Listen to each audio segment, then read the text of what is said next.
গরমের দিনে মাঝে মাঝে একদম সিম্পল খাবারই মনটাকে একদম ভরিয়ে দেয়।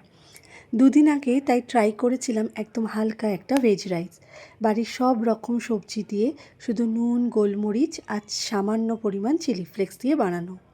ফোড়নে কিন্তু একটুখানি কারি পাতা ব্যবহার করেছিলাম, বাড়তি কোনো মশলা নয়, তবুও কিন্তু খেতে দারুণ ছিল। সঙ্গে নিয়েছিলাম ঠান্ডা ঠান্ডা রায়তা। এই গরমকালে একদম পারফেক্ট কম্বিনেশন। খাওয়াটাও যেমন হালকা, তেমনি শরীরের জন্য ভীষণ ভালো। এখন তো গরম একদম পড়ে গেছে, তাই আমার পাতে প্রায় প্রতিদিনই টক দই থাকছে। আর যদি ঘরে পাতা টক দই হয় তাহলে কিন্তু কথাই নেই, আমি কিন্তু সবসময় ঘরে পাতা দইই ব্যবহার করে থাকি। আর ছেলের স্কুল খুলতে মাত্র আর একটা সপ্তাহ বাকি। তারপর আবার সেই ভোরবেলার রুটিন, সকাল সকাল স্কুল, দুপুরে ওর ঘুম, সব মিলিয়ে একসাথে কাটানো সময়টাই কমে যাবে।